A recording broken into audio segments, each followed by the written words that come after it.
Part 35. It's not that difficult to open a hospital in another world, right? Author, Geoland 2020. Chapter 341.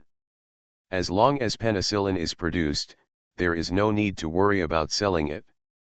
In view of the outstanding performance of penicillin in infectious diseases, the Ares Temple placed an order for 100 pills without blinking an eye, and promised that as long as the first batch of trials passed, there would be no less than 100 pills every month in the future. The great magician from the medical department also placed an order for 100 tubes on behalf of the review committee. He also stated that this batch will be trialed in the army first. As long as the trial passes, there will be no shortage of orders from the fleet. Archmage Tolga wanted to buy a few more and try them out, but he looked left and right and was too embarrassed to speak. Greet calculated that the monthly sales revenue from these large orders alone exceeded 200 contribution points. After deducting the share to the Church of the God of Nature, the purification fee to Master Norwood, and the income from the Mage Tower, you should have at least 100 contribution points every month. Considering how widely this medicine was used in his previous life, Gretel feels that once sales spread, it should be able to support the entire Mage Tower. As for the cost, what is the cost? Water is drawn from the water element pool of the Mage Tower, fire is supplied from the fire element pool of the Mage Tower, and the strains of penicillium grow endlessly. As for the price of cornstarch in the culture medium, it is a joke compared to the selling price of penicillin. Greet was very satisfied. He made an agreement with the council and the Temple of the God of War, asking the other party to provide conditions for him to collect clinical data, and then politely sent the two big clients out. We walked all the way to the intersection outside the Mage Tower, turned around and went back. Halfway through, we saw a young man standing quietly beside the door of the Mage Tower. The corners of his clothes and the uppers of his shoes were covered with dust, as if he had walked all the way and walked a long way to get here. Leon, Gretel was slightly surprised. Why are you here?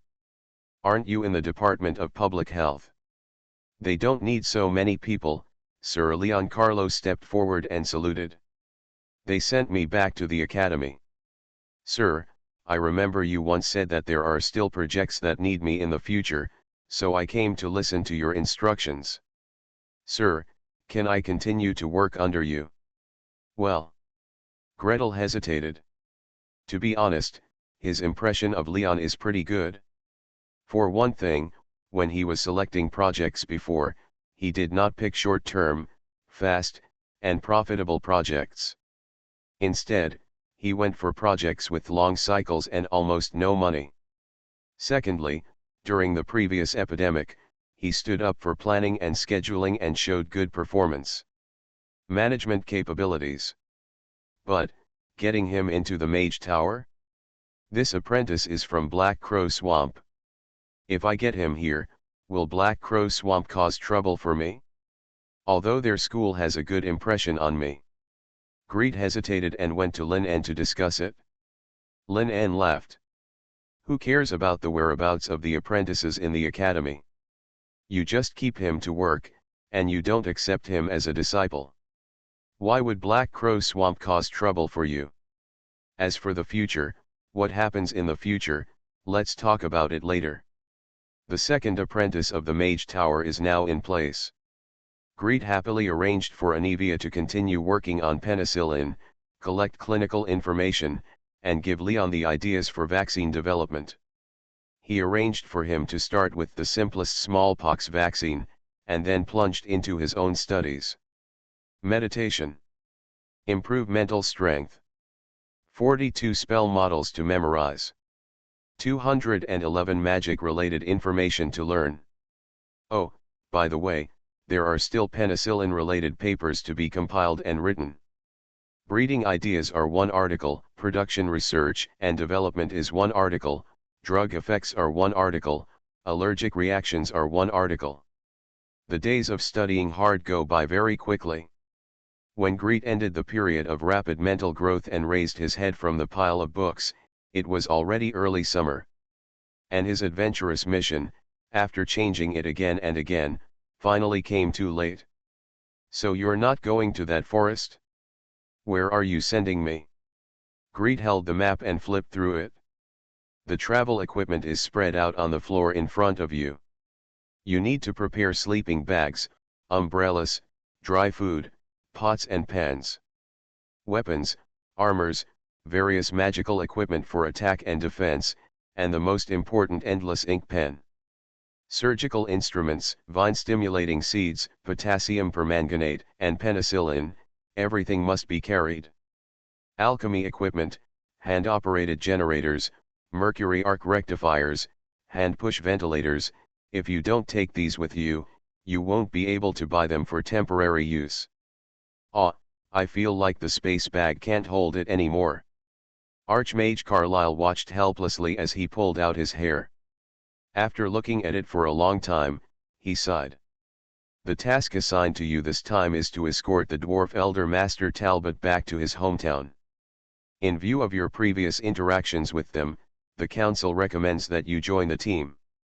After arriving at the destination, you will join the negotiation team to discuss new cooperation plans.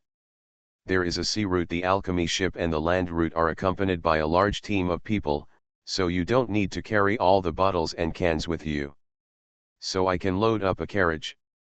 No, wait, why a boat? Elder Tarbot's hometown is not in the kingdom, but in the Northland across the sea. In the high mountains and snow-capped mountains, the dwarves mined and smelted in caves, and exchanged food with the humans in the lowlands. The wasteland further north is Bernard's hometown.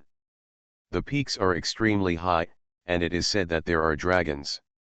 When you get there, you can live in the dwarf tribe honestly. If you want to go to the barbarians, you can also go for a walk. Don't climb the snow-capped mountains, and don't go looking for dragons. Although the legendary mages of the council have friendship with dragons, when they launch avalanches, and won't look at who the person is underneath. Remember? Master Carlyle earnestly warned.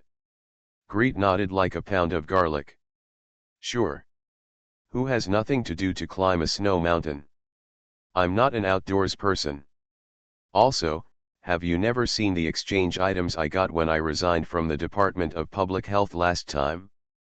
There is a large space bag inside, which can hold 1,000 pounds of items and has 150 cubic feet of space. Facts have proved that large space bags may not be enough. Gretel took Bernard alone on this mission, and neither Aurora nor Lynn accompanied him. The two level 5 magicians each had their own worries and tried their best to put things into the space bag. Bring 2 more thick fur clothes. Lynn threw a lot of furs on Gretel, almost burying him in it. The clothes you wore in Nevis can't withstand it at all. What?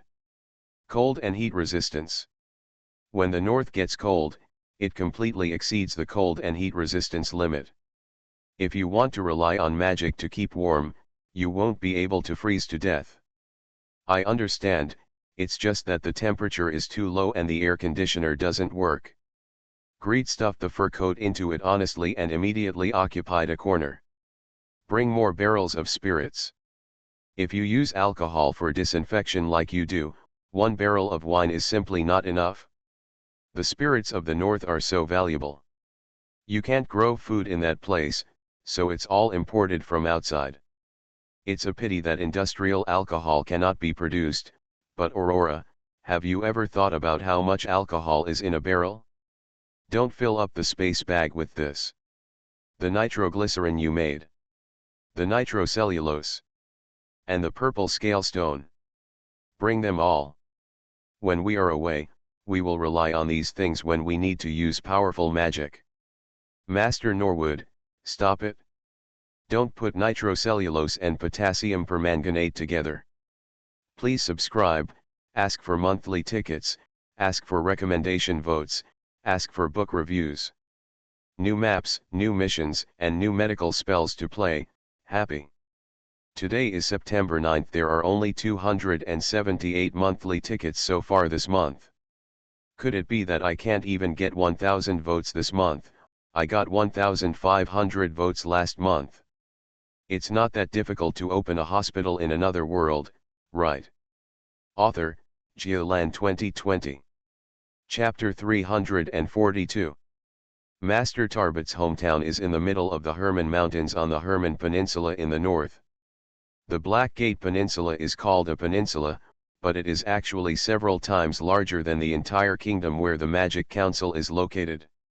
Far deep into the sea from the northwest corner of the continent, the majestic Herman Mountains rise close to the coast in the western part of the peninsula, cut into pieces by bays and rapids. Further east on the Kuraman Peninsula is a vast wilderness that is covered in ice and snow all year round, but half of the year. Apart from ice dragons, warcraft, and great magicians with unique hobbies, only barbarians and giants can live there. Going south from the northernmost point of the Great Wilderness, you have to travel 2,000 miles to reach the northernmost border under the control of the Lord of Glory Church. Roughly the same distance from the top of Igor Peak to the Holy City of Glory. Going east from the westernmost tip of the Blackgate Peninsula, it takes almost 2,000 miles to reach the capital of the Barbarian Kingdom. Hey, if that settlement in the wasteland can also be called the capital. It is natural to imagine the control ability of the Lord of Glory in such a vast wasteland. As for the Magic Council, as long as they can send Master Talbot and his party across the ocean and land safely, they no longer have to worry about their safety. In order to ensure safety on the way and escort the elders, entourage, and a batch of valuable materials, the Magic Council dispatched a precious alchemy ship, the Philosopher's Stone. So this is the alchemy ship. Greet followed the crew onto the deck, looking left and right curiously. The texture of the deck should be wood, but it has a metallic sheen. At the top of the mast, a silk-thin sail was buzzing, and the light flowed from it, flickering on and off. At the very front of the bow, there is a statue of a beautiful woman with the head of a human and the body of a snake. The beauty has 6 arms spread out, each holding a scepter, a sword, a scimitar, a vase. Gretel casually cast a detection magic and was almost dazzled by the light on the weapon. Yes, this is the alchemy ship. Master Talbot came to him cheerfully. Have you never seen it? This ship uses the skeleton of a deep-sea giant whale as the keel and the skin of Warcraft as the sail. It is said that there is a magic cannon on the ship. Little Greet, it is said that half of the mithril production you helped increase is used for Come On. The fight between the Parliament and the Lord of Glory's fleet has been fierce recently. So will we encounter enemies at sea? Gretel sweated. I just hope that the route chosen by the ship is more reliable and the speed is faster, so that it can arrive earlier. This boat is really not for people to live in. The main reason is that the hull of the Philosopher's Stone is not large. Limited by the size of the monster used as the keel, its length is only a little over 30 meters and its width is only about 10 meters. Such a ship must be loaded with crew, cargo, Master Tarbert and his party, as well as the trade negotiation team sent by the Parliament. One can only imagine what kind of accommodation conditions Greet can have. Greet and Bernard, 2 people, only have a single room. A single bed and a bedside table. The bed was only big enough for Greet to sleep alone, and Bernard, regardless of his height or shoulder width, could only sleep on the floor. It doesn't matter, the height of the ceiling is not even high enough for Bernard to straighten his back.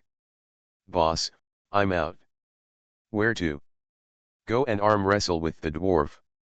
Oh, be restrained and don't break your wrist. Boss, I'm out. Where to? Go on deck and watch them reef the sails. I know, be careful not to get hurt when climbing the mast. Boss. I'm out. Where to? Go fishing on the deck. Can you fish while the boat is moving? Bernard was running around on the ship. Gretel wanted to stay quietly in a single room and read a book, but there was no chance. The group of people settled on the boat, and the next morning, Gretel was invited into the room by the leader of the negotiation team. The leader's living conditions are much more spacious than Gretel's. Gretel's single room was on the lower deck, with neither sunlight nor ventilation, The captain's room was next to the captain's cabin on the upper deck. In addition to the bed, a square table and 4 chairs could be placed against the wall. Wooden cabinets. Through the glass door of the wooden cabinet, you can even see a set of shiny silver tableware. Greet came into the house and sat down. Without saying anything, he greedily took a few breaths of fresh air. The cabin below was suffocating him to death. The leader looked at him good-naturedly and smiled. When Greet was breathing heavily, he pointed his finger, and steam suddenly began to rise in the kettle. Tea or coffee? Tea, thank you. Gretel came back to his senses and looked at him. The magician in front of him had curly brown hair with a lot of silver threads in it. He was obviously quite old. On the chest badge, 2 gold stars flash silently. A 12th level great magician. According to the information obtained before coming here, the leader of the negotiating team is named Serrano. He belongs to the Department of Change, specializes in alchemy, and is one of the vice presidents of the Alchemy Guild. Archmage Serrano raised his fingers slightly. 2 small thin legs immediately grew out from under the kettle, jumping up and down on their own. Seeing Greet frightened, she wished that her 2 legs would become 4, or at least 3, so that she could jump more stably. Fortunately, the kettle bounced quite steadily. Jumping all the way to the 2 people, 1 leg was extended and the other was shortened. Hot water gurgled out of the spout and quickly filled the teacup. Kettle regained its balance, curtsied to the 2 of them, and jumped back all the way. "I heard that you saved Master Talbot," Archmage Serrano said with a smile. Greet came back to his senses and quickly answered. "I just did what I should do. I am a healer. Seeing that he is in danger, I can't just ignore him." "As long as you saved him," Archmage Serrano smiled and nodded. He reviewed Gretel's information in his mind and continued. "I see that your follower has a very good relationship with the dwarves. When we go back to negotiate, I may need your help to say something." As a magician, Gretel is naturally bound to help negotiate. But he was thrown out temporarily. No one gave him background information, and no one told him the terms, pace, and bottom line of the negotiation. Since the great magician of Serrano mentioned it, Gretel just asked.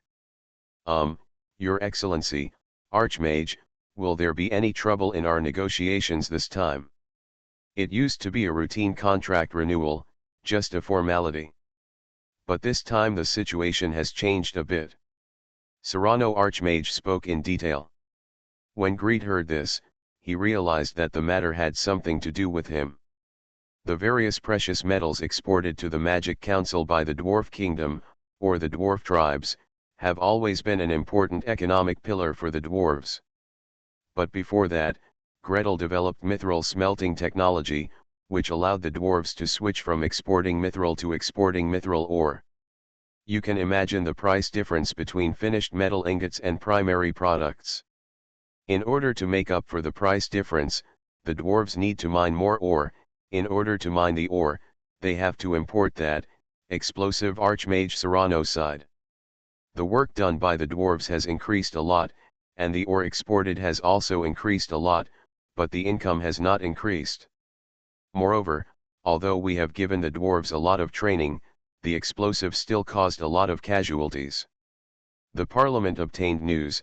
There are many dwarves who are dissatisfied with the council.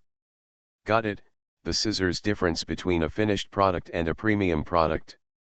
The dwarves are not under the rule of the Parliament, and they are not so good-tempered, so they can be cut by you. Moreover, it is really his fault that there will be such a change. Greet circled silently. Explosive casualties can be solved by strengthening training, but the scissors gap, trade deficit. None of them are easy to solve. Although dwarves may not necessarily know these words, it does not mean that they do not have feelings. If this continues, we will be in big trouble. The dwarves are our important allies. We must maintain friendship with them and not let them turn to the Church of the Lord of Glory.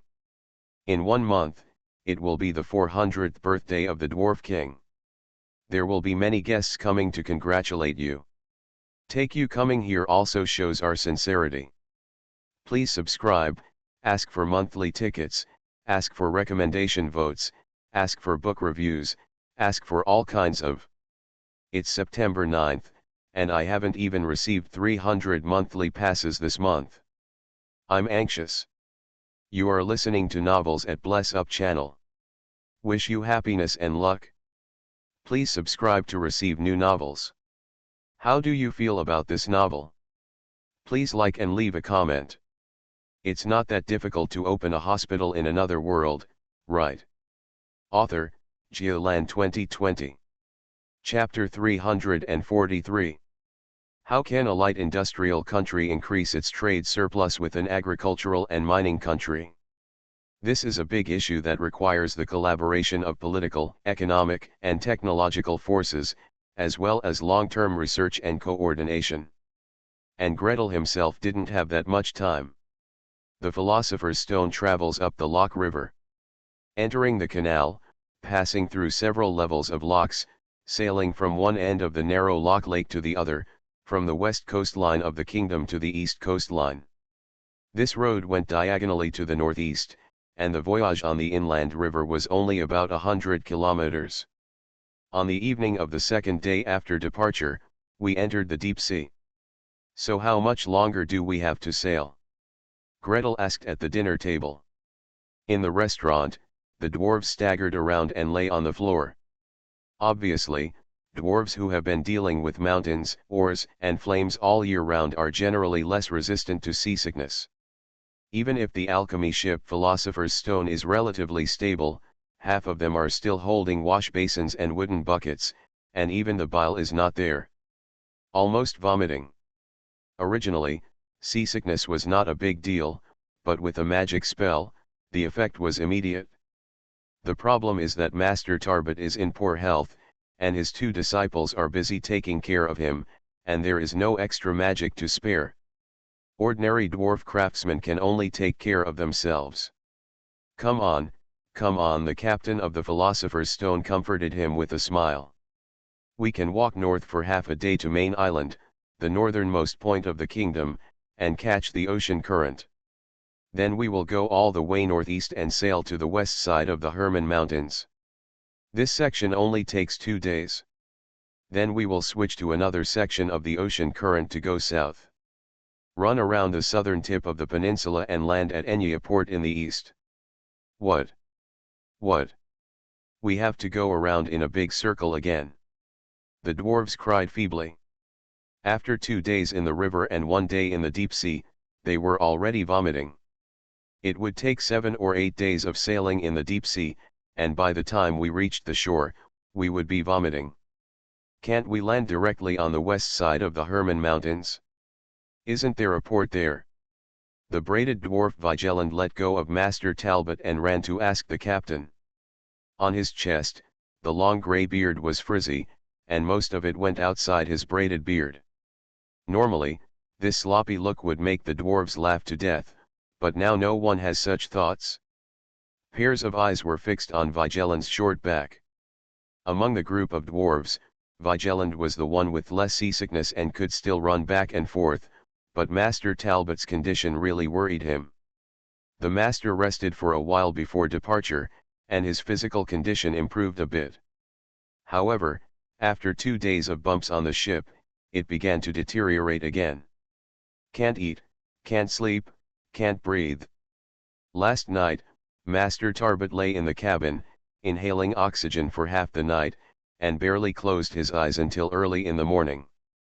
There is indeed a port there. The captain hesitated, groped for a moment at the hem of his coat, and pulled out a piece of wool. He waved his hand in the air, and on the ground in front of him, a large area of the floor was covered with light and shadow, showing the appearance of oceans, rivers, and mountains. Wow! Gretel's eyes lit up. This is a first-level magic of the illusion system, a silent phantom? He can do this spell, but if he wants to do it so precisely, his magic control is not good enough. He is currently practicing hard, hoping to use silent phantoms to create details of human organs and tissues so that he can teach students. In any case, being able to watch a high-level mage cast spells live is an opportunity worth cherishing. Even if the map sand table displayed by the captain is a few levels worse than the satellite map, it is still worth a closer look. Gretel and the dwarves collectively stretched their heads to look. But I remember that the dwarf king's court is on the east side of the mountains. If we land at the port on the west side, it means going over the mountains. The mountains are continuous, and the top of the mountain is covered with snow all year round. Even in early summer, it is very dangerous. What's more, we are also carrying a batch of cargo on the ship, and these cargoes cannot go over the mountain. Gretel looked at the map carefully. Landing from Enya port, the journey is indeed relatively relaxing and enjoyable. The entire Kuraman Peninsula has mountains in the west and gentle terrain in the southeast. The location of the dwarf royal court pointed out by the captain is on the plateau in the middle of the Herman Peninsula. Although it is among the mountains, it is not as steep as the western part of the Herman Mountains. Landing from the west port, not to mention the patches of snow on the top of the captain's light and shadow, how difficult it is to climb over. Gretel clearly remembered that before setting off, Archmage Carlyle once said, "Don't climb the snowy mountains. Don't go looking for dragons." Anyway, I will definitely vote for the original plan. Greet retreated silently. Cough, cough, let's take a long way around. Master Tarbot pressed his chest and coughed fragmentarily. He was snoring and snoring, as if he had phlegm that he couldn't cough up, and his face gradually started to look ugly again. Vigilant hurried back to help him, raised his palm and hit the old dwarf on the back like a hammer. "Teacher, take a rest and don't talk. Cough the phlegm out first." The dwarves quickly gathered around. Another disciple of Master Tarbert practiced healing skills in one hand and held a copper basin in front of the old dwarf in the other hand to make it easier for him to cough. A treatment and a slap on the back, the old dwarf was knocked forward and backward, his thin body trembled and almost broke into two pieces. Gretel couldn't bear it anymore. "Stop. This is not how you slap your phlegm on your back. Just let me do it." He stood up and squeezed inside. When the dwarves saw it was him, they immediately dispersed and made way for him. Greet squatted in front of the old dwarf and took out the precious stethoscope copper tube from the space bag. "Master, please be quiet. Let me listen to what's going on in your lungs. Exhale, inhale, exhale, inhale. Very good, not vesicular sounds, no symptoms of pulmonary edema. As for how serious the pulmonary fibrosis is, Greet can only say that this is all about life, and medicine cannot cure everything." He took back his stethoscope, walked around behind the old dwarf, and started patting the old dwarf on the back. "Explain while filming. When patting the back, don't hit it with your palms. Arch your palms to form a cavity, which will vibrate the patient's lungs and help the patient cough up phlegm. Tap from bottom to top, from both sides to the middle, and tap from the ninth to the middle. The rib space and chest are patted from the sixth rib space to the shoulders. Bang bang bang bang. Bang bang bang bang." The crisp and rhythmic tapping sound shook the old dwarf's body. Master Tarbert closed his eyes and felt for a moment, coughed a few times, bent his palm to push him. "Lord Newardmark, your method is correct, but your power is too small. Cough, cough, here comes someone. It's just to shock the lungs, right? I'll do it." Vigilant said that the frequency and location of the slaps can be determined by looking at them. As for using slaps to vibrate the lungs, if you think about it, soldiers have related techniques for exerting force. Gretel moved aside and watched Vigilant trying to pat the old dwarf on the back. Suddenly looking up, the head of the negotiation team, Archmage Serrano, smiled slightly and gave him a thumbs up. "Well done, Mr. Nordmark. It's not that difficult to open a hospital in another world, right?" Author, Geoland 2020. Chapter 344. Chapter 344 Enemy Attack. Enemy Attack. From that day on, Gretel joined Master Tarbot's medical care team. Auscultate and percuss regularly, and pay attention to the development of the disease. Instruct the dwarf warriors to regularly press Master Talbot's back to expel phlegm. Adjust the oxygen content and oxygen flow rate during oxygen inhalation.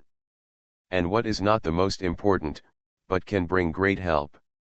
Master, please stop smoking. Who is that? Take away Master's pipe. Take away the tobacco. Take them all away. If you let me see you smoking again, I will throw all the pipe tobacco into the sea. Take away the wine too. You're still drinking when your body is like this. Are you going to die?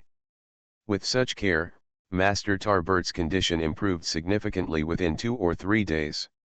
On the afternoon of the third day, when the Philosopher's Stone arrived near the Herman Mountains, Master Talbot could even sit on the deck, point to the majestic mountains in the distance, and tell Gretel the legend of the dwarves.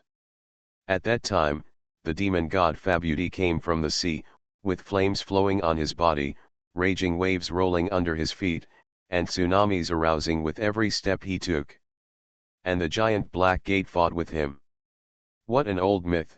Do you want to say next that when the giant Black Gate fell, it became the Black Gate Mountains? After a great battle, the demon god Fabuti sank to the bottom of the sea and turned into a mountain that spewed fire. His blood turned into a ferocious sea monster. The old dwarf's voice flowed leisurely. And the giant Black Gate fell on the edge of the continent. His bones turned into mountains, his muscles turned into land, his blood turned into lakes, and his teeth turned into rocks. During the war, half of his body was chopped into pieces, so the Black Gate we see now, the Dor mountain range, is broken and zigzag on one side close to the ocean, with countless bays deep into the mountains. Gretel really wanted to say that it was formed by the intrusion of sea water into the glacier trough. But who knows, in this magical place, maybe a fight between two magicians caused the strange topography. Just as he said this, a silver blue light suddenly passed over the deck of the Philosopher's Stone. Immediately afterwards, rays of light flew over the deck one after another, whizzing. A silver blue ray of light flew until half of its power was exhausted, and landed in front of Gretel with a snap sound. Flying fish. Greet became curious and bent down to poke. He had read about flying fish in books and videos, but he had never seen one alive. At the same time, the crew watching on the mast also shouted at the top of their lungs. Blue-scaled flying fish. A large school of blue-scaled flying fish. The whole boat rumbled and ran. Those who handle the sails rig the sails, those who tie the ropes, and those who throw the nets throw the nets. The blue-scale flying fish is a delicious low-level monster. Out of 100 of them, one can probably cut out the magic crystal. For alchemy ships, it's usually not worth going out of your way to catch, but once you encounter one, everyone is still happy to make a small fortune. Worst of all, you can still add some delicious food to dinner. Even Bernard ran to the side of the ship and helped the crew cast the net. He is a 7th level warrior. In the past 2 years, he has been living and eating well with Gretel, and has gone through 2 extremely dangerous battles. Recently, he has been on the verge of a breakthrough. I observed the key points of force several times from the side, and when I cast out the net, I caught a full net and dragged it back with all my strength. As an elegant magician, Gretel is of course a gentleman who talks but does not do anything. He sits quietly beside him and watches the fishing scene.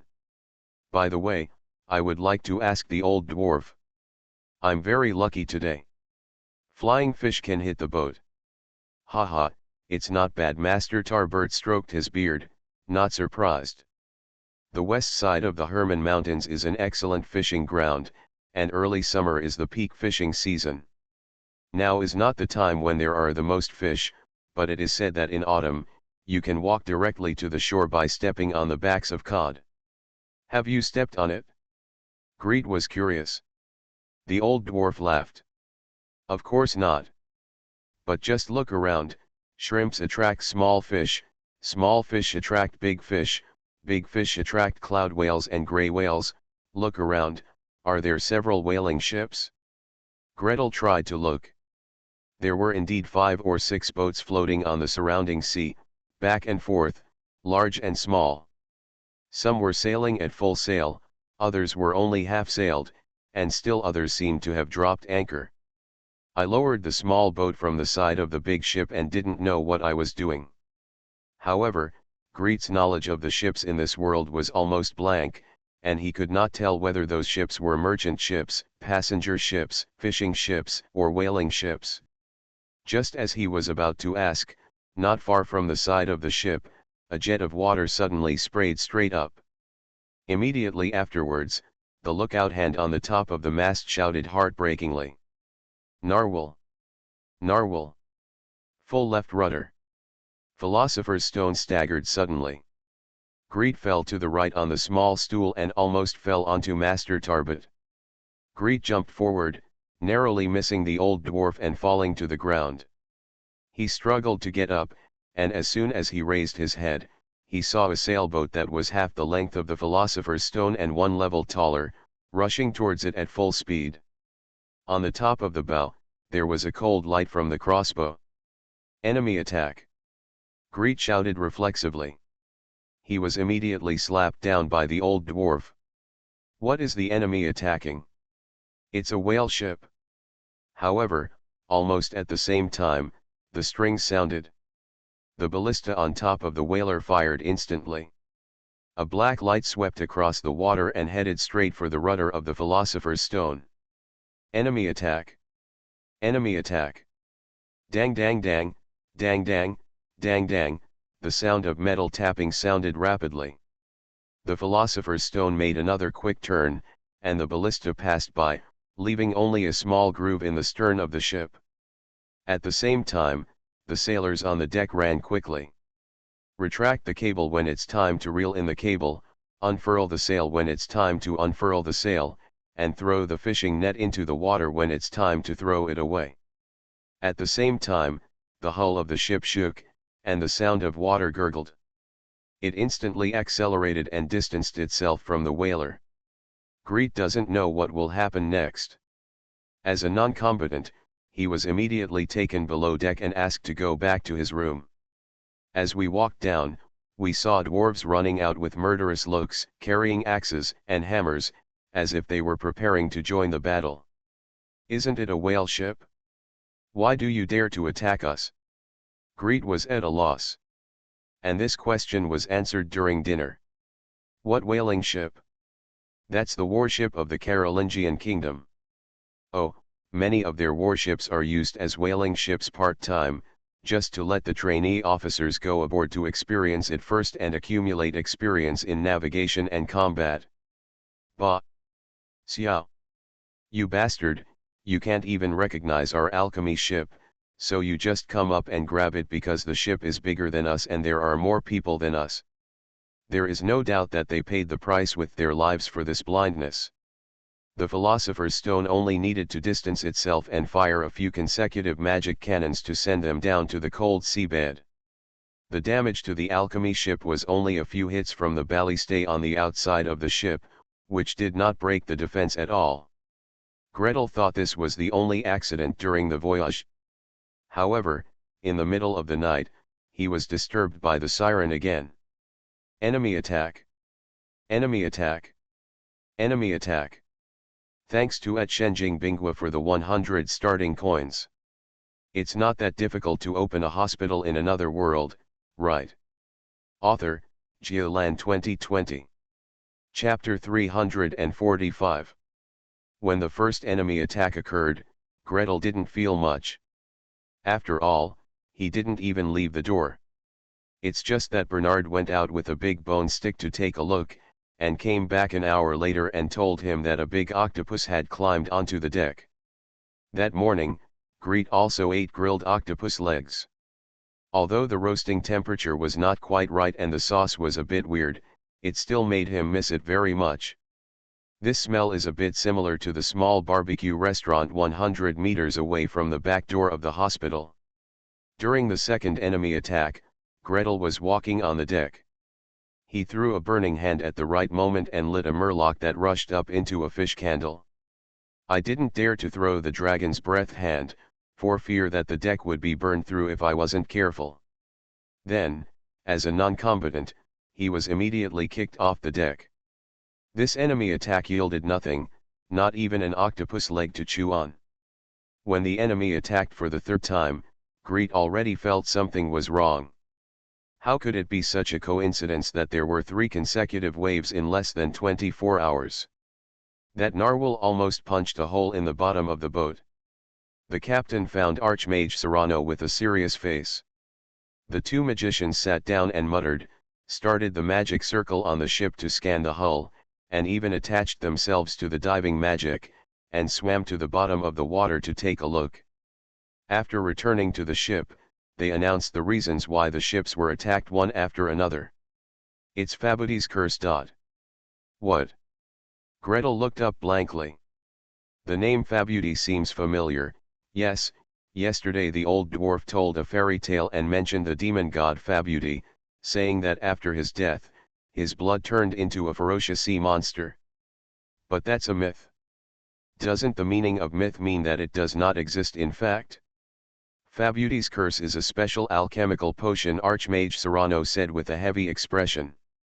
To put it simply, it will be stained on the surface of the ship's hull, constantly attracting monsters in the sea to attack the hull. In the process, the blood shed by the monsters will further expand the attraction of Fabuti's curse to the monsters. This is very troublesome. The monsters attack the hull, get killed, attract the monsters to attack, get killed again, an infinite cycle.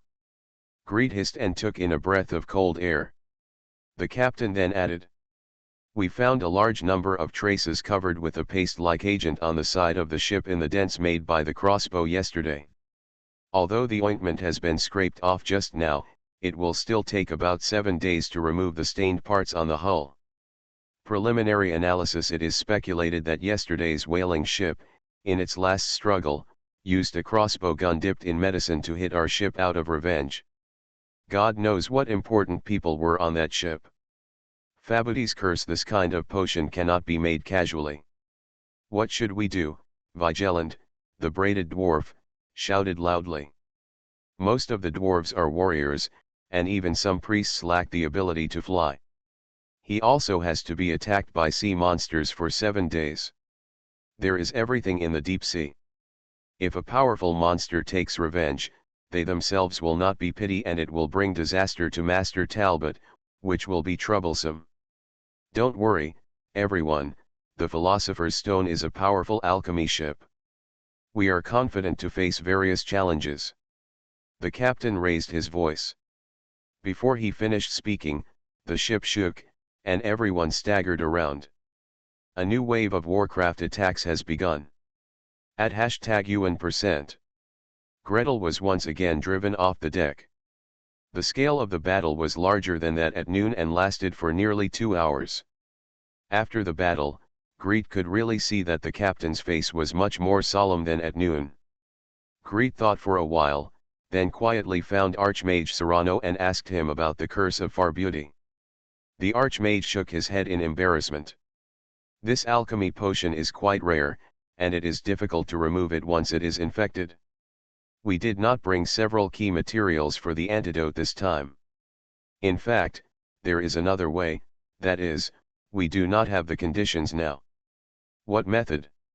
"Sunshine.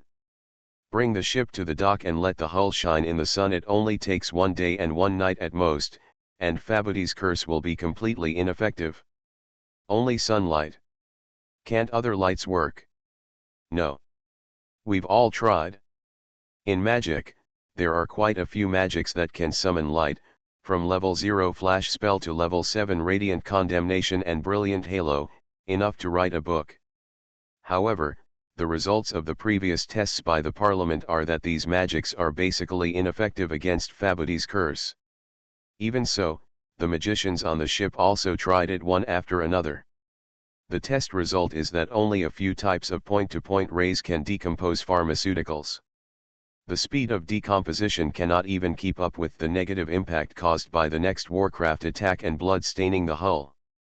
And counting on the sun. It's already dark now. Even if the magicians can find a piece of land and cast a spell to lift the alchemy ship to the land, it will take a whole night. Gretel lowered his head and thought. Sunlight must be used, not light summoned by magic. Perhaps it is because the type of light waves is wrong? Your Majesty the Archmage, I have an idea, maybe you can try it? Gretel has used a variety of light magic, such as flash magic, stored light, radiant gaze, etc. to conduct prism experiments, but no ultraviolet light was decomposed, that is to say, it has no killing effect on bacteria. In other words, if a large amount of ultraviolet rays are produced in seawater, maybe it can accelerate the decomposition of the agent. He took out items one by one from the space bag. Wires, hand-operated generators, mercury arc rectifiers, all assembled together. Archmage Serrano frowned. Why is it so troublesome? Leave it to me. He reached out and pointed, and a stream of seawater flew up into the air and fell into the large wooden barrel dragged by the sailor. Connect the mercury arc rectifier to the wire, immerse it in the bucket, and place both ends outside the bucket. The Archmage closed his eyes slightly. In an instant, a bright white arc fell on the wire and penetrated directly through the rectifier. A faint blue light quickly flickered in the bucket. This is also okay? You are the great mage of the transformation system. With this move, I thought you were of the plasticity system? Greed was surprised. Archmage Serrano ignored him, stepped to the edge of the bucket, turned his hands over, and quickly poured a few drops of the potion down. Before he could continue his action, a magician next to him quickly cast a light spell, and then shouted. It works. The curse is lifted. Everyone on the boat was overjoyed. Archmage Serrano raised his gaze, his sharp gaze almost poking two holes in Gretel. How much more do you have? Bring it here. This is a mercury arc rectifier. I only have one, Gretel answered honestly. Seeing His Excellency the Archmage say hey, he quickly added.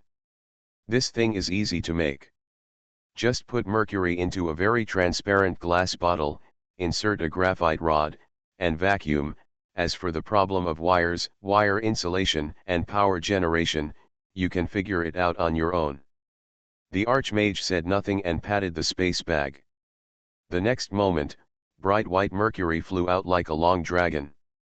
On the other side, glass flew up one after another, automatically melting, solidifying, and shaping. Not long after, 2 rows of blue lights lit up on both sides of the ship's side. Thanks to at ruler and compass, at Xianyu Hualong is a reward of 100 starting coins. You are listening to Novels at Bless Up channel. Wish you happiness and luck. Please subscribe to receive new novels. How do you feel about this novel? Please like and leave a comment. It's not that difficult to open a hospital in another world, right? Author, Geolan 2020. Chapter 346. Chapter 346 Ultraviolet Reward. Are you trying to embarrass me, Fat Tiger? Greet's new ultraviolet method, no, the mercury arc rectifier array, has an immediate effect. In the past, the attack frequency of Warcraft was once every half a day. However, after the ultraviolet light was turned on, from the afternoon until the early morning of the next day, a group of iron skeletal sea orzes attacked the alchemy ship. The number and level of Warcraft have shrunk by more than 1 notch compared to yesterday afternoon. The mage on duty activated the bow statue, and the aquarium in the hand of the 6-armed Naga spurted out icy water, forming a net near the hull. By fishing close to the side of the ship, most of the group of sea orzes were picked up. It is even cleaner during the day. For a whole day and night, for 24 consecutive hours, no swarm of ocean monsters attacked the Philosopher's Stone. In the early morning of the third day, Archmage Serrano took the initiative and picked up the Mercury Arc Rectifier for inspection. It wasn't until dusk that I temporarily left the protected alchemy ship and encountered another new group of monsters. Greet looked at the encounter with reassuring eyes.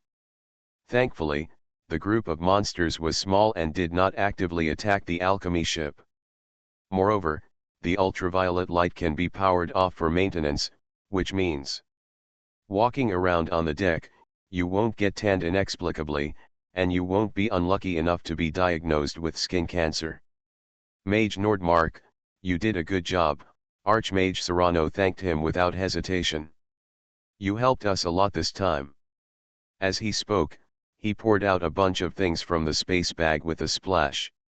Greet glanced at it and saw an alchemical kingfisher, 2 1-foot-tall alchemical dolls, a pair of wrist guards, and several amulets of unknown purpose.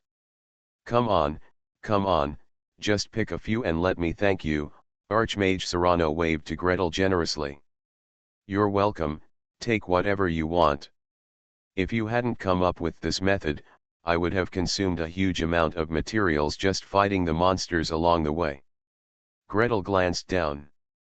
Produced by a great mage, it must be a high-quality product, let alone a 12th level great magician of the transformation system. The dozen or so creations are full of brilliance. According to the intensity of the spell aura, they are at least level 5 magic items. I don't know how to choose. Next to Archmage Serrano, the captain joined the conversation with a smile. May I introduce it to you? Archmage Serrano leaned back and gave up his position. The captain reached out and dialed some numbers on the table. This kingfisher is used to convey messages. You set a destination and input a little magic power into it, and it will fly there and repeat what you said. These 2 puppets can help you do delicate tasks, such as weighing 1 or 2 medicines and the like. This pair of wristbands comes with Cat's Elegance, which can be activated 3 times a day, each time lasting 15 minutes, this talisman. He went on and on. It was obvious that he had been running on the sea for a long time and was particularly good at distinguishing all kinds of strange things. After speaking, he raised his hand. Hurry up and pick. After you finish picking, I still have something for you. These gifts are all good things, but they are not things he will need immediately. After Greet listened carefully, he saluted Archmage Serrano and Captain Jacob respectively, and said respectfully, we are all in the same boat. When we encounter trouble, I should have worked with you to find a solution. Young man, don't be afraid, Archmage Serrano waved his hand impatiently. You can choose if you choose. The thing you brought out is no less valuable than these things. Greet smiled slightly. The cost of the Mercury Arc Rectifier is not high, and it is not something he made by himself. However, knowing that the Mercury Arc Rectifier can emit ultraviolet rays, and thinking of using ultraviolet rays to promote the decomposition of Fabudi's curse, that is another story. It's over. From this point of view, he took this reward for granted. But, he raised his gaze, looked squarely at the great mage of the transformation system, and made his real request. So, can you point me to a small spell of transformation? Archmage Serrano's eyes lit up.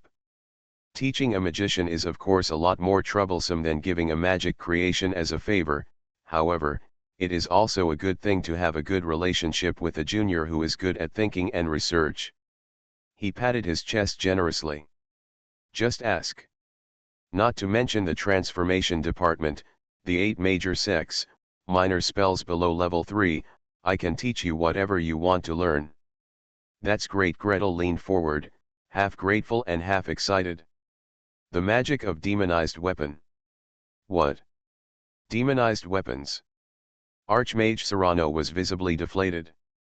Demonized weapons, first level magic of the transformation system. This magic is too basic. Everyone must learn to be a transformation magician. After learning this spell, I feel embarrassed to go out. With the poor hit rate of a first-level mage, instead of rushing forward to cast magic, it is better to quickly empower my partners with their weapons before they start fighting, and then retreat back with peace of mind. Watch your teammates kill people. With the blessing of demonized weapon, the hardness, sharpness, and damage of the weapon when cutting people can all be improved to a higher level. Some enemies that cannot be damaged by ordinary physical attacks, such as incorporeal bodies, ghosts, etc., can also deal damage with the addition of demonized weapon. This kind of murder and arson, ah no, you don't even know the magic necessary for home travel? You're at level 4. Even if you are from the plastic energy department, your partiality is a bit serious. Ah, no, I'm not asking you to teach me this magic, Gretel quickly explained. I just want to ask, in addition to blessing commonly used weapons, can this spell be used to blessing some less commonly used things, such as... Greet clasped his hands together, and a green light shone brightly in the middle of his palms. A slender, tender vine, not much thicker than a hair, swayed out and bent softly towards Archmage Serrano. The Archmage's eyes widened. To his right, Captain Jacob pointed to the vine with trembling fingers. You want to use it as a weapon? Want to give him a magical weapon? What can such a thin thing do? There are so many things you can do with it. Gretel could come up with 17 or 8 uses just by imagining it out of thin air. But for Archmage Serrano, he could only explain it as simply as possible. I hope it can become harder and sharper. It can reach into a small cavity according to my requirements to bite something off or cut something. Well. Archmage Serrano frowned in embarrassment. If this is a naturally growing vine, although it is a bit difficult to bless devilized weapon, it can be done at least. But it was spawned by you, and it has magical properties. He muttered, mumbled, and at first he was explaining to Greet, but gradually he became talking to himself. Gretel, on the other hand, just remained silent and stared at him expectantly. Archmage Serrano stood up from talking to himself and started pacing. From standing up and pacing, he scratched his hair. From scratching his hair, he started bumping around the room like a headless fly. Suddenly he shouted. Do not care. He threw himself on the table and swept away the pile of dolls, equipment, talismans, and all kinds of utensils, all swept off the ground. I spread out the pen and paper, brushed, and in the blink of an eye, the white paper was covered with all kinds of ghost symbols. I have to figure it out? Absolutely, no matter what, a small first-level magic cannot defeat me.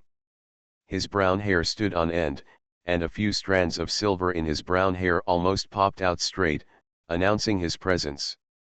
Seeing that after this magic is solved, another group of brown-haired people will rebel and go to Silver Thread.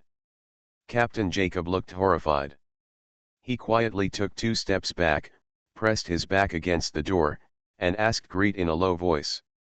You don't want to ask me about magic too, do you? A little magic. Gretel tried his best to open his eyes wide so that the shadow of Captain Jacob was reflected in his pupils, making him look particularly sincere. Really, it's just a first-level small magic, from the conjuration system, commonly used in sea navigation. You don't know how to do it, do you? Guess which magic Gretel learned and what he learned it for? If you have any good ideas, you can leave a message. Carrot.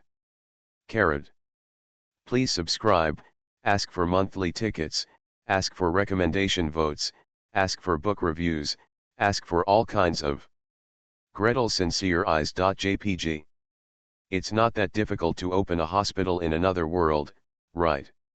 Author, Giolan 2020. Chapter 347. What Gretel asked Captain Jacob for advice was indeed a first-level little magic. Logically speaking, this shouldn't be a problem at all for this level 11 conjuration mage. But take a deep breath. How do you want to change this? Deep breath, first level magic of the conjuration system. Priests also have the same magic. This mage can make the caster feel that his chest is filled with air, as if he had just taken a deep breath. The magician can exhale normally, and after the duration ends, his lungs are still full of air and he can continue to hold his breath. And the spell duration is basically the longest time an adult can take a breath, about 6 seconds. This magic is indeed a protective magic commonly used by spellcasters when sailing on the water. Even if you are not a magician of the conjuration system, you will be able to practice it to perfection. For no other reason than to be able to perform it as quickly as possible when suddenly falling into the water, so as not to choke or drown. But how do you want to change it? Captain Jacob stared at Greed with wary eyes. The demonized weapon just now was also a small magic, and it was an extremely basic small magic. What was the result? Serrano is still pulling his hair out right now? Gretel smiled and raised his hands, trying to show his innocence and harmlessness. Well, it seems like it has no effect. Captain Jacob tensed up even more. My question is very simple. First, can this magic be used on others? Captain Jacob immediately breathed a sigh of relief. According to standard spell books, the answer is of course no, but most voyagers have a secret or two. He volleyed very generously. Here's a little trick. Look, the spell model is changed like this. Archmage Serrano next to him cast a look of hatred. Why is your problem so easy and mine so difficult? Superimposing magic on magic creations is not as simple as 1 + 1 = 2. Well, if Gretel hears his voice, he will definitely help him change it, but it is as difficult as 1 + 1 = 2. Of course Gretel didn't hear it. At this moment, he was burying his head in taking notes, drawing, and copying. He really wanted to draw a three-dimensional view of the spell model and summarize a function or something. As I write, I ask. If you use it on others, how can you guarantee that it won't burst their lungs? Well, can short, multiple ventilations be done? This. What if I just want to fill one lung with air and leave the other alone? What if I want to fill other people's lungs with other gases? For example, the designated gas in the test tube in my hand. Do you want to kill someone? Greed looked at him aggrievedly, took out a tube of oxygen, and held it up to the captain. I just want to charge this. I don't want to kill people, I want to save people. 30% oxygen, 50% oxygen, all the way to pure oxygen. Of course, I have prepared it myself in advance, so I feel more confident when using it. Captain Jacob took it and took a deep breath, his face slightly brightened. Although he only had one sip, he already felt that his spirituality was a little more active and his spirit was uplifted. Will filling the lungs with this gas really be beneficial to the human body? Since it is beneficial, it should be taken seriously. Captain Jacob sighed and spread out his pen and paper. Except for the third of Greet's requirements, filling only one lung with air, which is more difficult to achieve, the others are all theoretically possible. However, there is still a long way to go from theory to practice. No way, forget it. Who told him to owe this boy a favor? The two great magicians, one on each side, were busy calculating. Papers were flying around in the lounge, and it would snow from time to time. Greet, with the newly acquired spell model in his arms, thanked Archmage Serrano and the captain, quickened his pace, and returned to his room below the deck. You must learn it quickly. There are only a few days until we reach the shore. While Captain Jacob is still making desperate calculations, he must first learn the first variation of deep breath. If you don't understand something, just ask him. The variation of deep breathing is not too difficult. On top of the original spell structure, an additional module is added to target other people. As for the issue of inflation, Captain Jacob said this. Everyone is the same. When you cast a spell on yourself, fill it with as much air as you need to cast a spell on others. Don't worry, your lungs won't burst. At this point, I laughed haha twice, thinking I had told a great joke. Gretel stiffened her face and smiled in apology, her heart pounding. That can't be the same. You feel the same because you are full of young men on board. Under normal circumstances, the vital capacity of adult men is generally 4,000-5,000 ml, and that of adult women is generally 2,500-3,500 ml. If this were given to a thin girl and filled with 5,000 ml of gas in one breath, she would cause damage to the alveolar walls, damage to the alveolar intervals, and even emphysema in minutes. There was no choice but to go back to his old job. Disassemble the spell model, calculate function curves, conduct experiments. Bernard. The savages came at full speed. According to Greet's request, Bernard borrowed a large wooden basin and a small 5-liter oak barrel. Pour a palm's worth of water into the wooden basin, then fill the wooden bucket with water and tip it upside down into the basin. A series of tasks went smoothly, and the only task left for Greet was to measure the diameter of the tub. Greet rolled up his sleeves and used a mage's trick to draw a vertical line on the edge of the tub and a horizontal line against the water. He turned over the calculated numbers and drew a series of horizontal lines along the vertical lines. Hey! Gretel shouted the activation sound of deep breathe. There was a series of gurgling sounds, and the water level in the wooden basin rose quietly, reaching each mark one by one. 1, 2, 3, 7, 8, 4,500 ml. 10% over the standard, try again. Hey. A little over 4,000 ml. Hey. 3,800 ml. Hey. Come on, Gretel. Once you become proficient in practicing this technique, when performing cardiopulmonary resuscitation on a patient, you no longer have to press the heart until you are exhausted, while racing against time to get down and give mouth-to-mouth resuscitation. A magic trick, done. If you are more skilled, you can also use high mage's hands combined with deep breathing to perform CPR continuously. The pressing force of high mage's hand can reach 40 pounds. Use 2 of them at the same time. If not, use 4 of them at the same time. It is much easier than a real person. He squatted next to the bucket and clicked, clicked, clicked, and spent more than half of the number of spells he cast that day. Finally, according to the function curve in the spell model, he accurately adjusted the inflation volume to within 100 milliliters. The next step is to conduct experiments on animals. Gretel walked around and once again pushed open the door of Archmage Serrano's room. The two big guys were still facing each other, their beards even stained with ink. Gretel walked up to the captain and asked cautiously, "Captain, are there any sheep on board?" Captain Jacob gave him an incomprehensible look. "It's deep breath. Didn't expect that, ha ha ha ha. Please subscribe, ask for monthly tickets, ask for recommendation votes, ask for book reviews.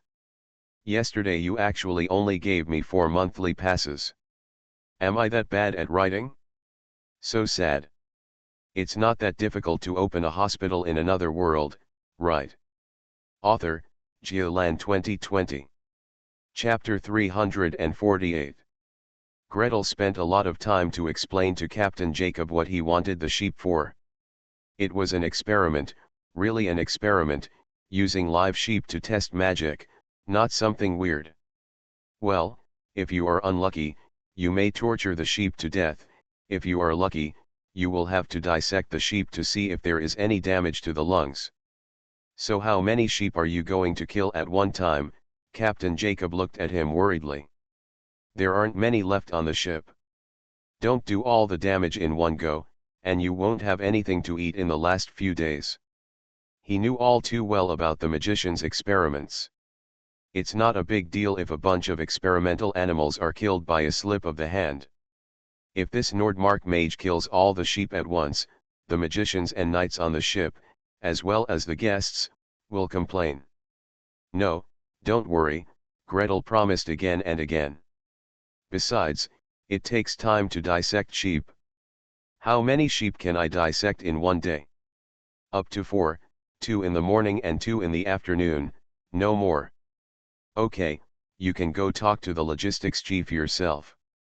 If you kill the sheep and the passengers complain, I won't speak for you. Gretel thus lived a life of experimenting with magic, dissection, experimenting with magic again, and dissecting again. Wearing long leather shoes and a leather apron every day, he walks around the kitchen and helps the chefs, leaving his whole body in a mess. Seeing him like this, Black Crow Swamp would probably be elated immediately. Under this kind of high-intensity work, Greet's magic control level improved rapidly, mainly because he could directly cut open the sheep's alveoli every time and visually inspect the damage to the sheep's alveoli. And Captain Jacob is also very awesome. The day before the trade group disembarked, he actually finished analyzing the spell model and answered all Gretel's questions.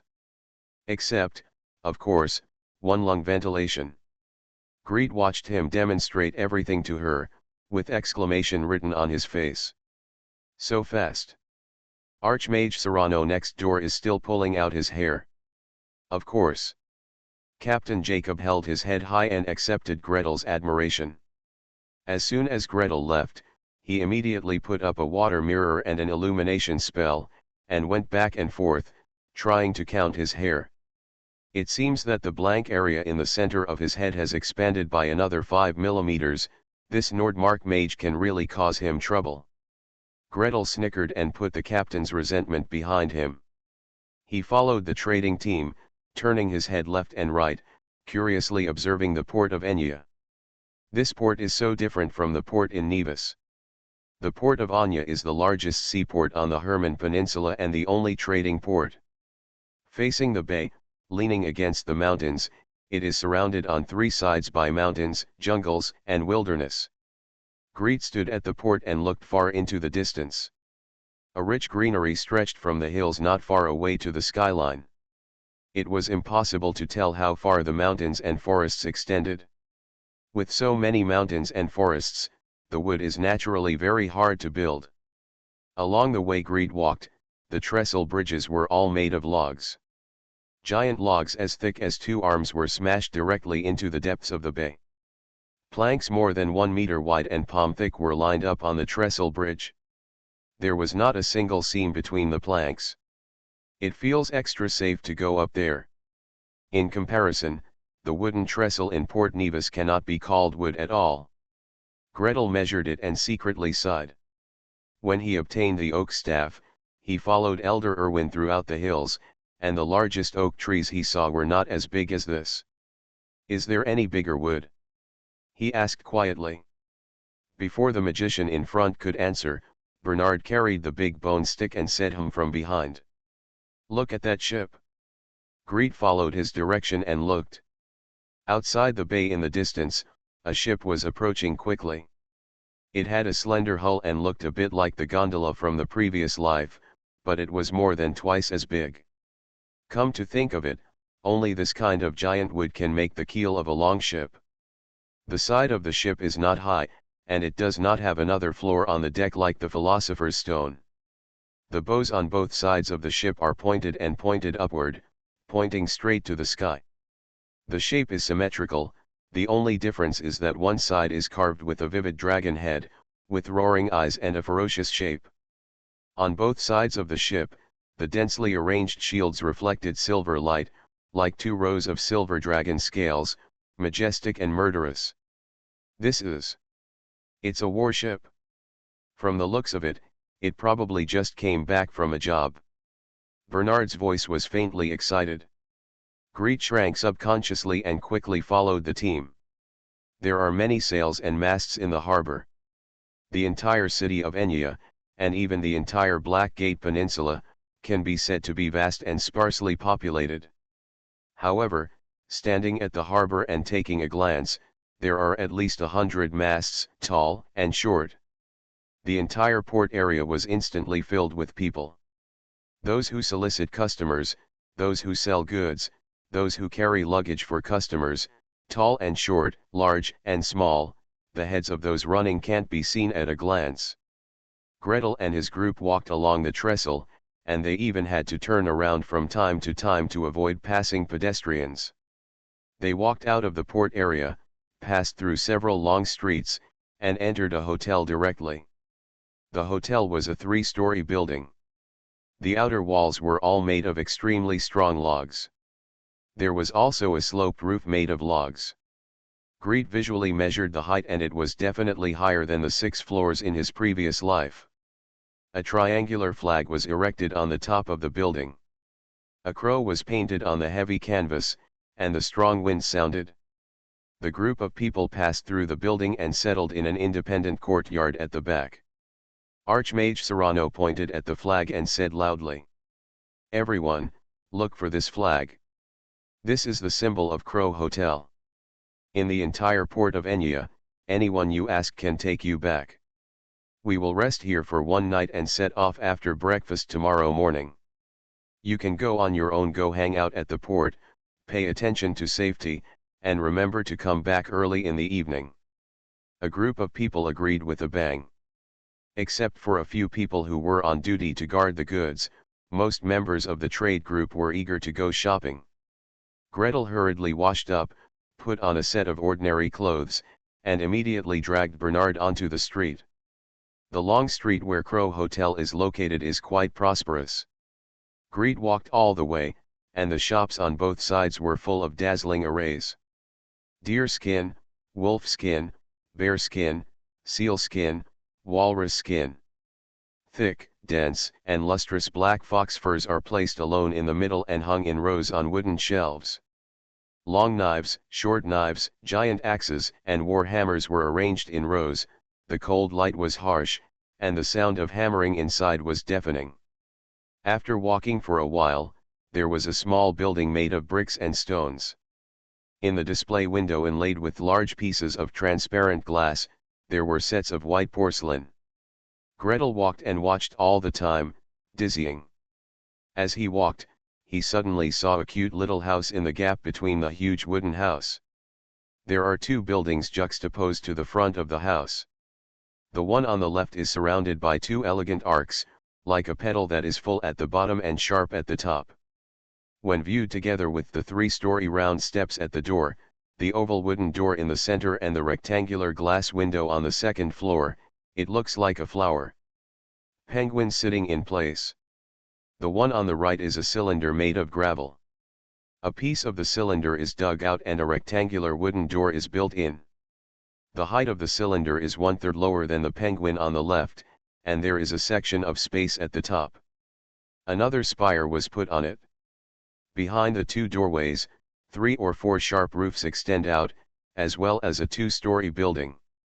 At first glance, the whole building looks like the most innocent creation of a child, yet soaked with the wind and frost of the times. Gretel couldn't help but walk over and take a look. The wooden door of the penguin building was ajar, and there was faint sound of music flowing inside, but the cylindrical wooden door was tightly closed. Greed hesitated at the door for a moment, hesitating whether he could go in for a visit. Suddenly, the penguin wooden door opened with a creak, and an old man in a white robe walked out with a kind smile. "Stranger, are you willing to come in and have a look and understand the grace of the Lord of Glory? Please subscribe, ask for monthly tickets, ask for recommendation votes, ask for book reviews, please ask for all kinds of. Thanks to Ed for the 500 starting coins. You are listening to Novels at Bless Up channel. Wish you happiness and luck. Please subscribe to receive new novels. How do you feel about this novel? Please like and leave a comment. It's not that difficult to open a hospital in another world, right? Author, Giolan 2020. Chapter 349. Greed was startled. If he hadn't been the deputy director of the emergency department in his previous life and had seen many scenes, it might have turned into a jump in the physical sense. Even so, he reflexively took half a step back and almost hit Bernard. Why should I go out shopping? Why should I come to see this house? Why did I get language proficient for myself just to make shopping easier? If I didn't get language proficiency, I could at least pretend to be a tourist without knowing the language. No, now is no longer the time to regret. What level of priest is this old man in the Lord of Glory? Can I beat him? Will he kill me? Greet retreated warily, observing the other party as he retreated. In the evening in Enya city, the temperature was estimated to be only 7 or 8 degrees above zero. Gretel was wrapped in a thick woolen coat, with the collar raised high in a circle. The old man was wearing a white linen robe, and through the silky, unstitched hem, one could even see his bare ankles. Oh, I wasn't barefoot, but those hemp shoes with open toes were not much better than bare feet. Just wearing such clothes, not flinching in the cold wind, gives off a proper aura of a boss. Of course, what is the specific level? What's the level? Sorry, the old man in front of me doesn't have any level marks on him. The only ornament he wore was a wooden holy emblem, which was smooth and oily, with a thick layer of patina. I am not a believer in the Lord of Radiance. He took a deep breath and backed away slowly. The old man smiled nonchalantly, and the wrinkles on his rosy face relaxed one by one. It doesn't matter. The Lord of Radiance will not reject anyone, just like the sun in the sky, he will shine on everyone equally, and will not withdraw his brilliance just because he is a pagan. Stranger, I have been in this city for 10 years, most of the people I see every day are pagans and unbelievers, but I have never harmed them because of this. He smiled kindly and spoke softly. Gretel was a little relaxed. Thinking of the other party's identity, he shook his head firmly. Thank you for your kindness, but... Grandpa Martin. Grandpa Martin. Suddenly a dirty little guy walked in behind Gretel. After passing Greet, he went straight to the old man, grabbed his sleeve, and immediately left a black handprint on the white robe. My father is dying. Please go and have a look. Sorry, stranger, I'm sorry. The old priest Martin nodded to Gretel and hurried away with the child.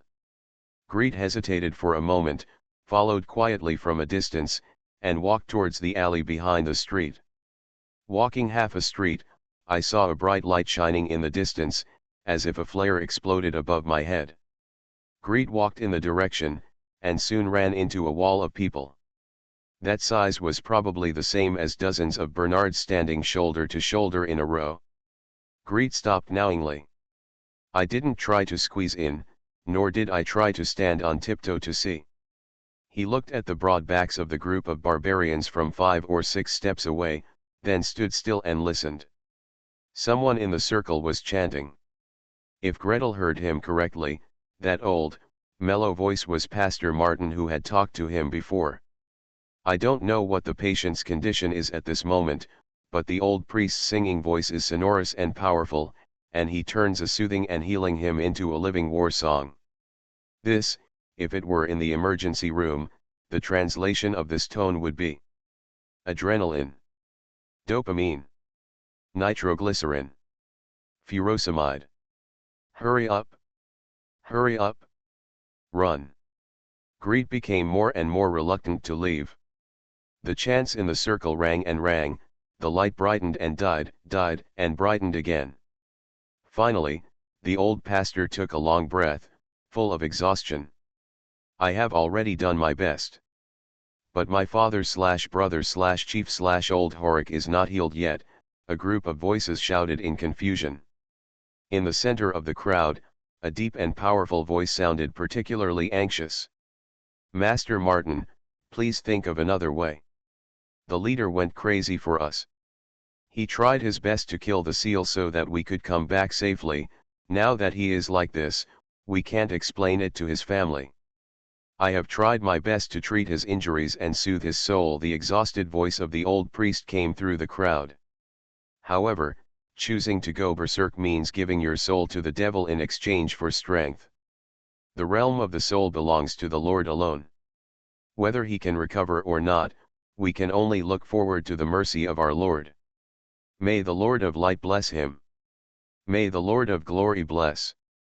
Dozens of barbarians muttered. The expression of his incomprehensible words was exactly the same as the rabbit in his previous life who kowtowed to the Buddha statue or put red incense on the statue of the Virgin Mary during a group tour. After thinking about it, the crowd began to disperse, and Greet took the opportunity to get in and take a look. Lying on the ground was a big man, burly, at least half a head taller than Bernard, tied tightly with 3 metal chains. He himself was unconscious, his eyes were glaring, and his expression was dull. There were residual blood stains on his chest and limbs. It was obvious that he had gone through a fierce battle and his physical injuries had just been healed. I just went crazy. What is the disease of going crazy? How to treat it? Greed had no clue.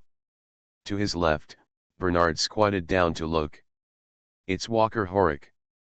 Before I took the boat from here, he even bought me a drink. Boss, can you save him? I don't even know what madness is, how to cure it? Gretel was stunned. However, at this moment, the big man trembled, his mouth opened, and a stream of sour water spurted out.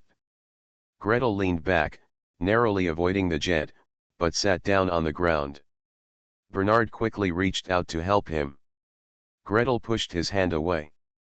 Leave me alone. Go help him. Turn his head to one side. Don't choke to death on vomit. As he spoke, he changed his posture, put his hands on the ground, and rushed towards the big man. The movements were awkward, almost rolling and crawling, but Greed himself was not aware of it at all. Damn it! Projectile vomiting. The intracranial pressure is so high. He rushed in front of the big man, observed carefully, and asked a series of questions in a hurry. Do you have a headache? Are you feeling nauseous?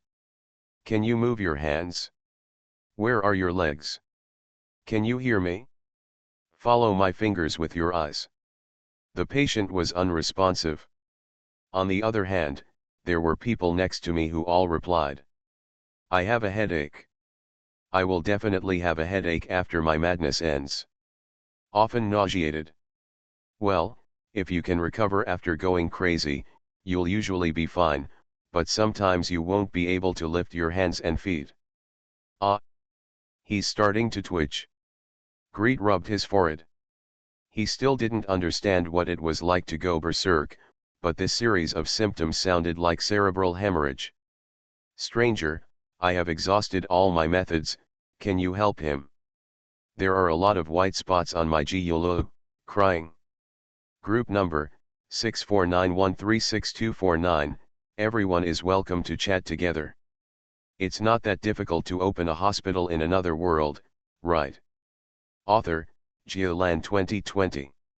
Chapter 350. Chapter 350, Head Court. The magic of love turns in circles, 3,000 words. Gretel didn't want to get involved at first. He was completely unsure. There is no diagnostic equipment, no treatment drugs, and no surgical conditions. Should he treat it with his head or his knee? Besides, he was just an emergency doctor in his previous life.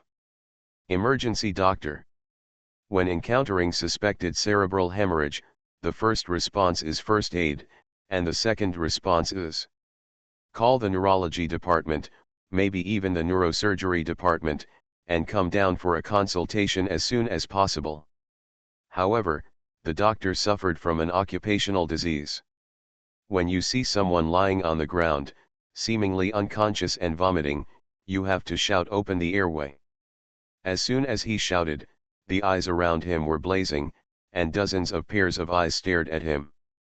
The barbarians who had just dispersed clattered, tightened up, and formed a neat iron barrel again. Gretel suddenly had trouble breathing. Forget about the smell of blood, the smell of sweat is simply too much. Spread out. The patient needs fresh air, he shouted without looking up. From the front left, the deep and powerful voice from before said, can you save my brother? Greed choked. He raised his head reflexively and looked, not at the speaker, but at the old priest standing beside him. The redness on the old pastor's face had mostly faded, and he was full of exhaustion, but he still smiled and nodded to him. The meaning of the question before contacting me is obvious.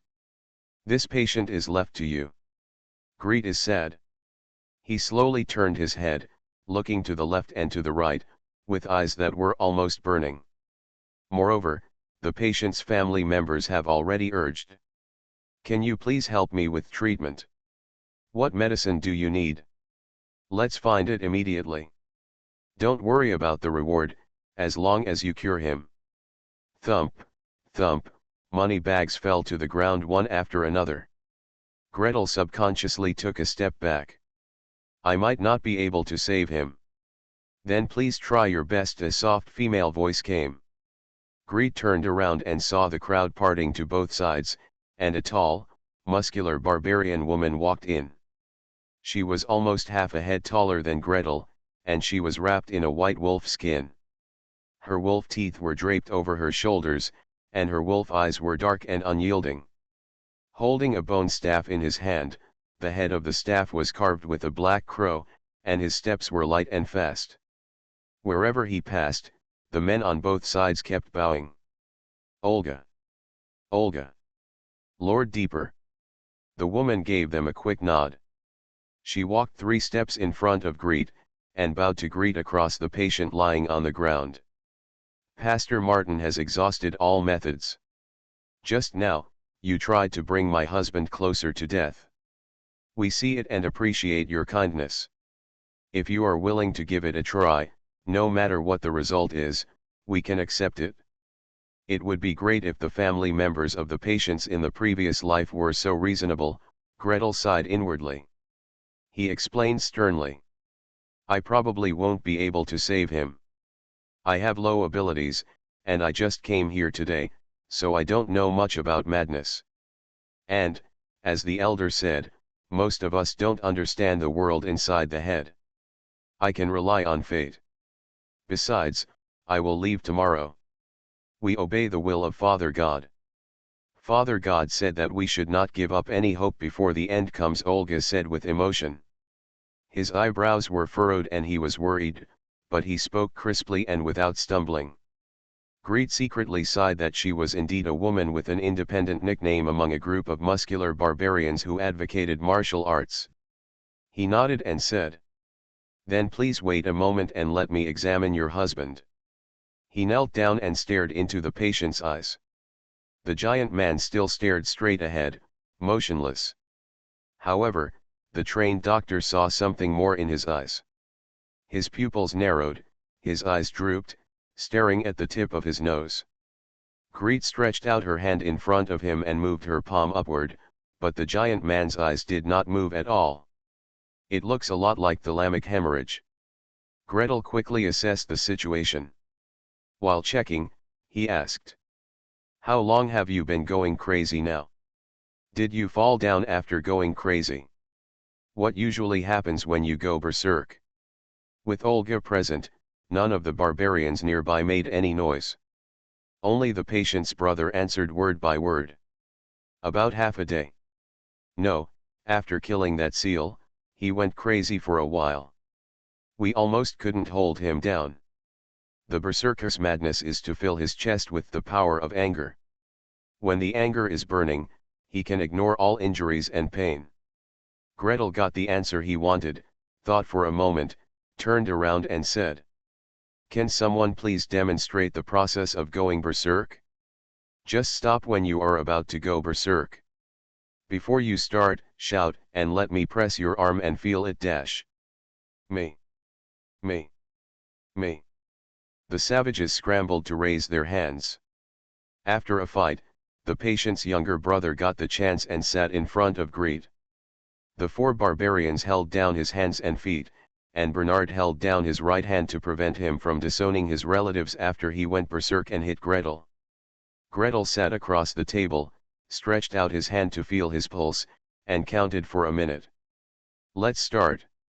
A tiger roar sounded from the opposite side. Greet stared at the opposite side and saw that the barbarian's face was red, his veins were protruding, and he was breathing heavily. Under the fingertips, the pulse rate jumped from 50 beats/min to 100 beats/min in one breath. The force of the impact on the fingertips was also much greater.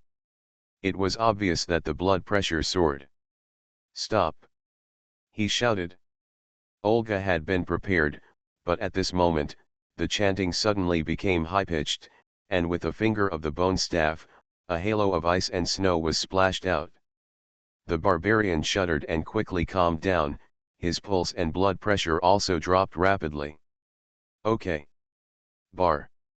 Sure enough, it was a rush of adrenaline, a rush and increased combat effectiveness. The result of overdoing it is that the blood vessels burst. Brain bleeding. I probably know what's going on. Gretel let go of his hand and stood up to explain to Olga. He waved his hand, and an invisible phantom that looked like a head appeared in the air. The skull, brain, and blood vessels inside were all clearly visible piece by piece. It's just that the blood vessels in the brain burst, and the blood flowed out and oppressed the brain. If I knew which blood vessel burst and how much blood was lost, I might be able to deal with it. But I have no way to know the details now. Do you have any information? Is there any way that I can see what's going on in his mind? He looked at Olga expectantly. If he had been in his previous life, he would have shouted, "Get a CT scan." Unfortunately, there is no CT machine now, so we can only hope that the barbarian priests may have some strange methods. I have no choice. Olga pondered for a moment and shook his head sadly. She cast expectant eyes on Pastor Martin. The old pastor thought for a while and shook his head. With the grace of the Lord of Glory, we can use the holy light given by God to illuminate a person's body and mind. But I can barely use this magic when I am at my peak. Today, the consumption is too great and I can't sustain it. If I can, after the dawn prayer tomorrow, come over and perform it once. Gretel immediately shook his head. There is an optimal time for treatment of cerebral hemorrhage.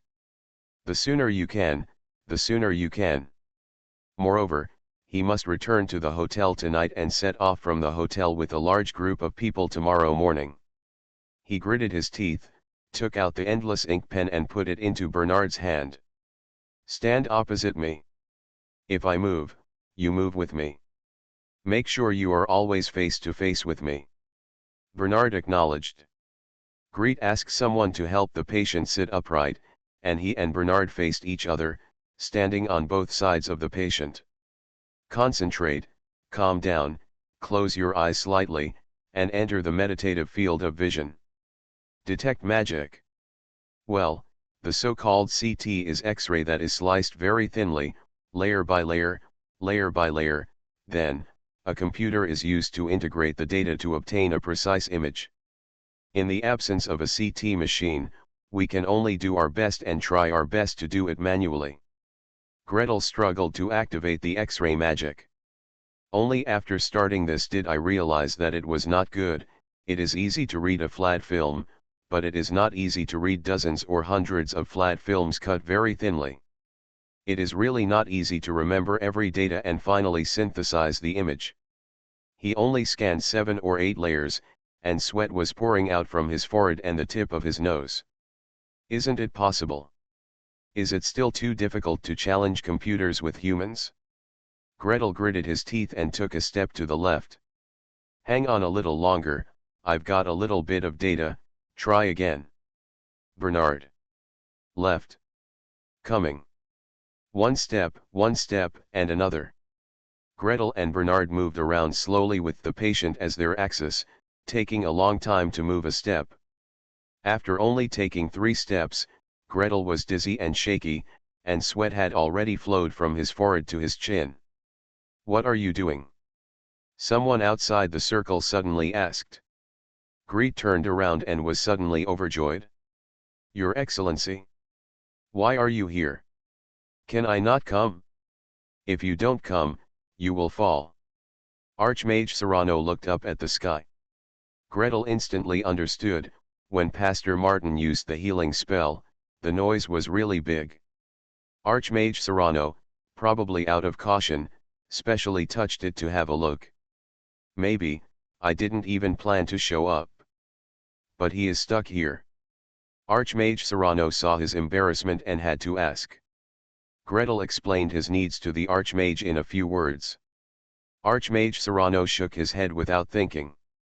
It's not that troublesome. Just stand aside and wait.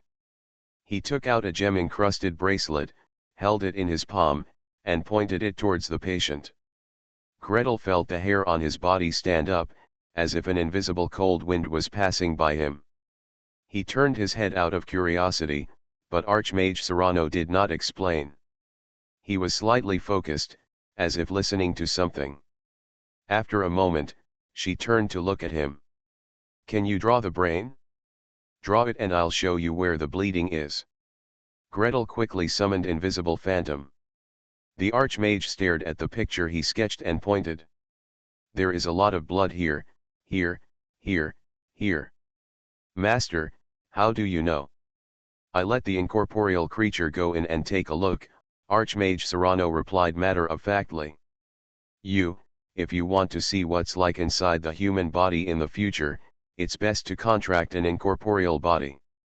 Is this okay?" 3,000 words. There are only 96 recommendation votes so far today, ranking more than 1,000 people, sang Xin. "Dear readers, for the sake of my hard work, please throw in 2 more, recommendation votes are free. Please subscribe, ask for monthly tickets, ask for recommendation votes, ask for book reviews, ask for all kinds of.